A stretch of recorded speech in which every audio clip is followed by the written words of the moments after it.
few months ago, we told you about one of the most intense rivalries in Formula One history on this channel.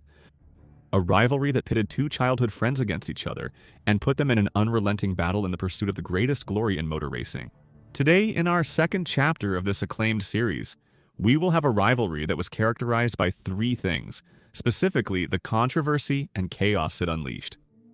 Today, it's time to tell you the story of the 2007 Formula One season and a talented young man hungry for victory. A combination that promised to be the start of a historic duo, like the Senna-Prost at the time, but it turned into the team's biggest historical embarrassment, McLaren. Welcome then to the second chapter of legendary Formula One rivalries, Lewis Hamilton versus Fernando Alonso. In the 2007 Formula One season, Lewis Hamilton and Fernando Alonso engaged in one of the most intense and fierce rivalries in the sport's history, a battle that brought drama, tension, and controversy to levels rarely seen in Formula One, all under the McLaren team. Both had the opportunity to make history in this sport, one becoming a three-time consecutive world champion of Formula One, and the other having the chance to be the first driver in history to become world champion in his debut year. Since Nino Farina did it in 1950, in addition to becoming the youngest world champion in history and returning the Woking team to the glory they hadn't seen since the 1999 season. Prior to this historic contest, both drivers were in completely different situations as drivers and as people. Fernando had won the Formula One world titles in 2005 and 2006 with the Renault team. In contrast, Hamilton had been dominating the junior categories of motorsport. Fernando's talent and previous titles earned him a spot on one of the most prestigious teams on the grid, with the promise of leading McLaren to the path of success and thus initiating a new golden era for the British. On the other hand, Hamilton was the team's promise, a driver whose talent dazzled sponsors throughout his career. After success in lower categories, McLaren gave him the chance to compete in their team without hesitation. In 2007, McLaren began what promised to be a new era in the team's history, with a monumental presentation at the City of Arts and Sciences in Valencia, Spain.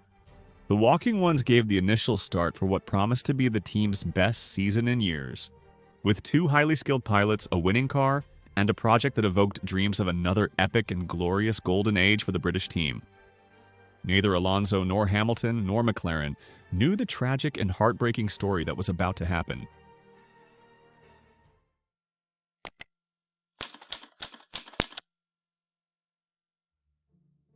The 2007 Formula One season began at the historic Albert Park circuit in Australia, where secrets would end and where McLaren hoped to confirm that their car was the fastest on the grid.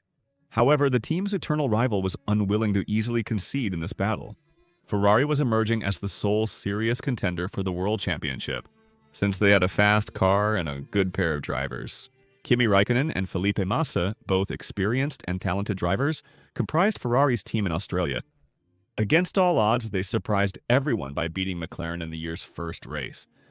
The Woking team, despite not winning, demonstrated a strong performance during the race, securing second and third place finishes.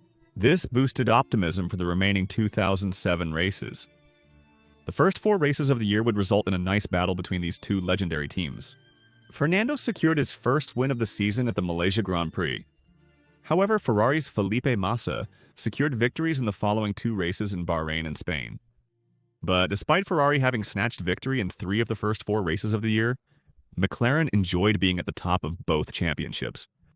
Because Hamilton was showing tremendous consistency, scoring 4 times in a row on the podium, while Alonso had achieved 1 victory and 2 more podiums at the start of the season.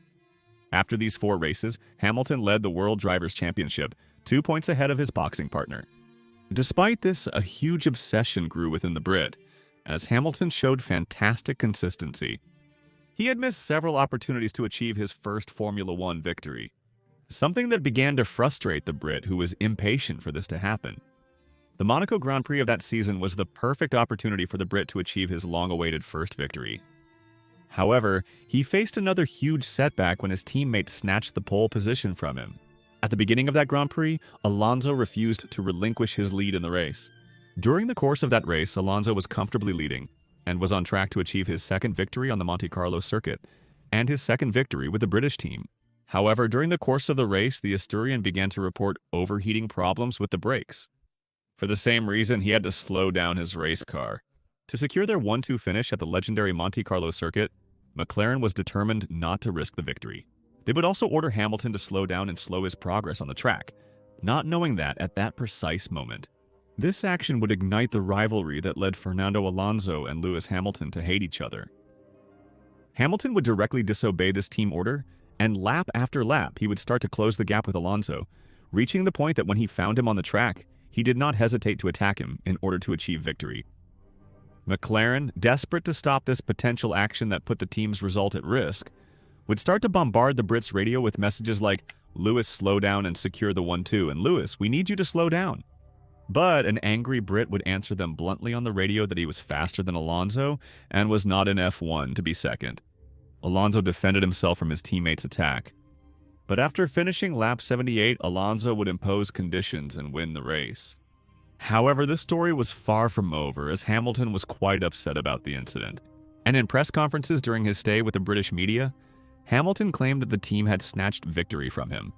This was because they had forced him to stop in the pits earlier than planned and then ordered him not to fight against his teammate, telling the media that he was not here to obey team orders but to achieve victories. Statements that caused the fury of his teammate and the Spanish press, who saw it as an insult that the rookie questioned the impeccable victory that Fernando had achieved. And these words from Hamilton? In fact, they caused the Fédération Internationale de l'Automobile to investigate the team's actions during the race because, for that year, the team orders were prohibited by regulation. However, they ultimately declared their actions legal, resulting in no further action taken.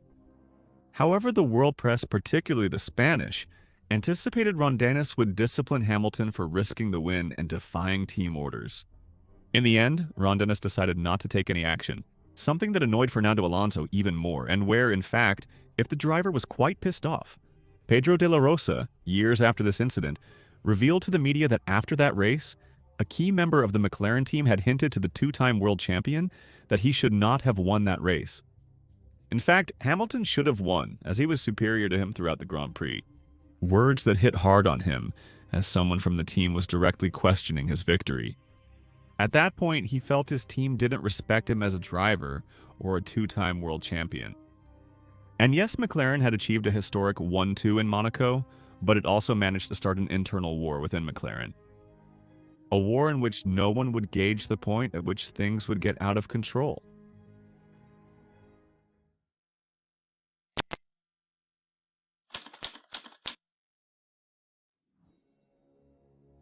The 2 weeks after the Monaco Grand Prix marked the beginning of a rivalry between Hamilton and Alonso, but also a war between the British press and the Spanish press, who, article after article, bared their teeth to defend the driver of their nationality. A battle that caused journalists to trade insults, exaggerate articles, and pit the drivers against each other, with the British press praising Hamilton and minimizing Fernando's achievements. While the Spaniards accused Hamilton of being a spoiled and pampered child, and where they also accused McLaren of giving him preference, as they argued that the team wanted to have a British world champion at all costs. However, the season would proceed on the renowned Gilles Villeneuve circuit in Canada. After 5 failed attempts, Hamilton would finally achieve his first Formula One victory, and where his teammate, for his part, would have a much more difficult and problematic race, who could only finish 7th after several driving errors and problems with his single-seater. After that Grand Prix, Hamilton led the Drivers' Championship, 8 points ahead of his teammate. His first victory would allow him to face the season much more calmly. The United States Grand Prix would take place a week later at the legendary Indianapolis track, where we would witness the best head-to-head duel they would have this season. A fierce duel, full of defenses at the limit of the British and constant attacks from the underlying. A duel that in the end was resolved in favor of Hamilton. The two teammates Hamilton stays composed like a true racing driver, even with a cigarette paper between the wheels. Both of these men started karting at the age of 8. They have extensive experience. Hamilton 40 and a steely nerve. Now, we saw a little mistake from Alonso, who goes wide again. What's that all about? A blue flag flying across the road. And better for Lewis Hamilton. He's dominated North America with 2 wins in 2 races.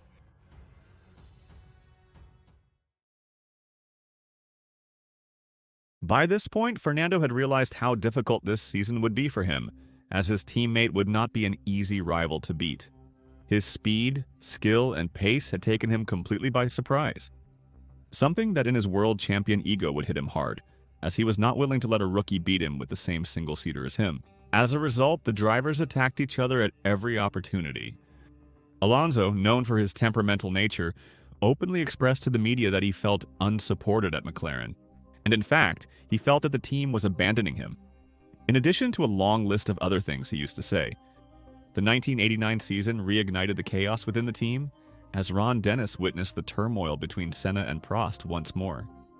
It was returning to him through a gifted rookie and a two-time world champion, eager for success. However, now McLaren would have to deal with the egos of both its drivers. With an accusation that could trigger one of the biggest scandals in the history of Formula One.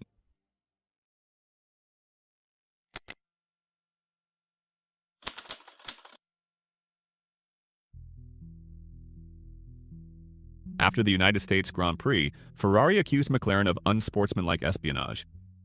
This is because Nigel Stepney, who was then the head of development for the Prancing Horse team, had contacted McLaren team personnel to leak information about the Ferrari single-seater, in exchange for them in the future, granting him a significant position on the team. For this, Stepney would contact Mike Coughlin, the head of design for the British team at the time, and through him, he would leak confidential information about the Italian single-seater. This illegal association seemed to work perfectly, as Coughlin now had access to plans that gave him an advantage over Ferrari, and Stepney was guaranteed a better position in the McLaren team in the future. After the Monaco Grand Prix, Ferrari discovered a team member was leaking confidential information. A photocopy shop owner in Woking, where the McLaren factory is located, called Ferrari, and revealed that Nigel Stepney had betrayed them. After searching Mike Oakland's residence, British authorities found documents incriminating him and his friend Stepney. The Prancing Horse team, upon learning of this, would immediately fire Nigel Stepney, and McLaren would do the same with Mike Oakland. However, at the same time, the Fédération Internationale de l'Automobile would investigate the matter, and after several months of deliberation and investigation, the Fédération Internationale de l'Automobile had found McLaren responsible for this situation. The team defended itself, stating no other member accessed the information Coughlin received about the Ferrari single-seater. Because the Fédération Internationale de l'Automobile lacked evidence to prove otherwise, it did not take action against them. And it seemed that McLaren had narrowly escaped a situation that would mean exclusion from the championship. But this was just the beginning of a situation that would potentially get worse later on. But we will return later to the Spygate issue. For now, let's focus again on Fernando Alonso and Lewis Hamilton.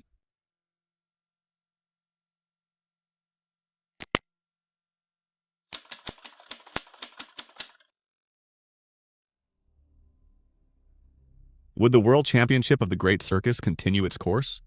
After the United States Grand Prix, McLaren was ahead of Ferrari by more than 30 points in the Constructors' Championship, which was shaping up to be a blowout, and a sure championship for them.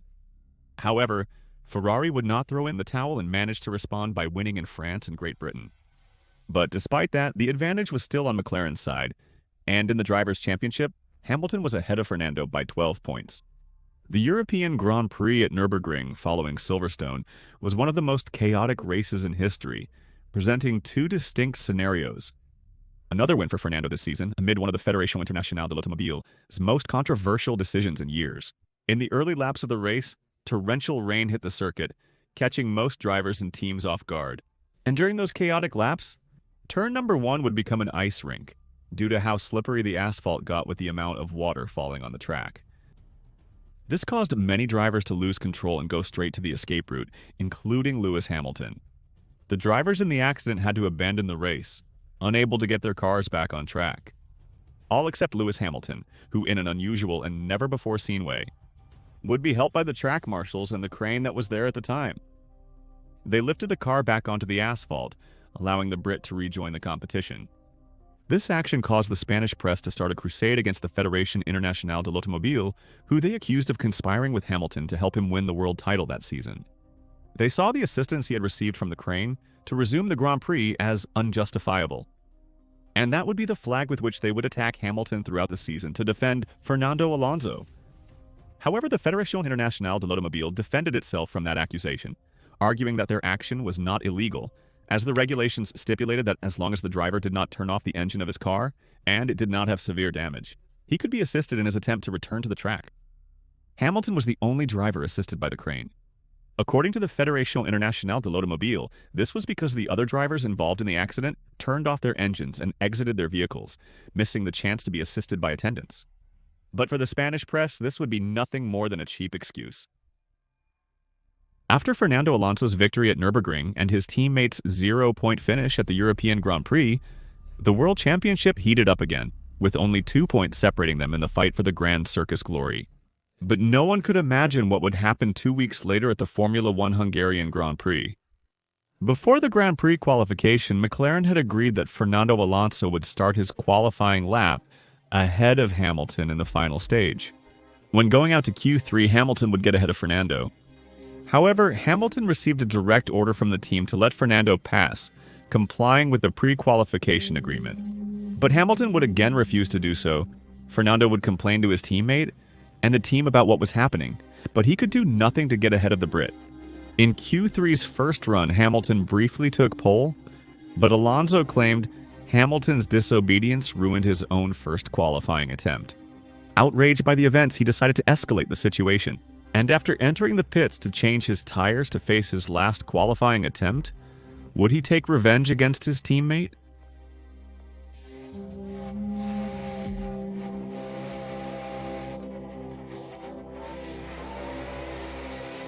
What's going on, Fernando? Look at the wall. Is he blocking Hamilton here?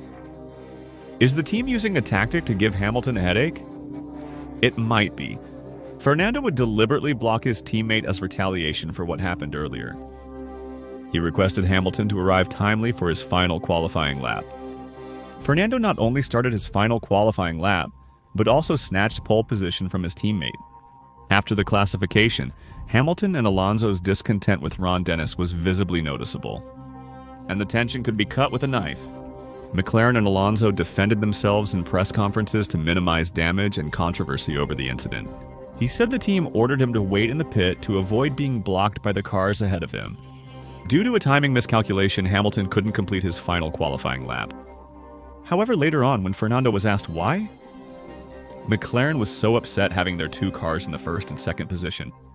Without mincing words and with his characteristic impulsiveness, he told the press that the reason was Hamilton not being in pole position and that McLaren was undoubtedly favoring him. The Fédération Internationale de l'Automobile, for its part, would initiate an investigation to the matter. When the two drivers testified about the incident, Dennis and Alonso stuck to their story, but Hamilton contradicted them and denied it. To resolve this, the Federation requested and listened to a copy of the team's radio recordings with their drivers. They realized McLaren never ordered Fernando to wait in the pit. They found Fernando guilty of deliberately blocking Lewis Hamilton and penalized him with 5 starting positions for the race. McLaren was also penalized by losing Constructors' Championship points for that race.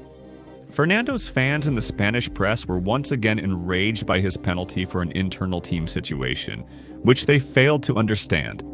In fact, there was no legal basis for such action. In the end, there was nothing more they could do.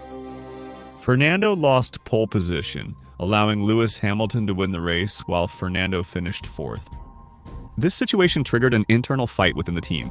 The conflict had escalated beyond Alonso versus Hamilton, becoming a battle between Alonso and McLaren.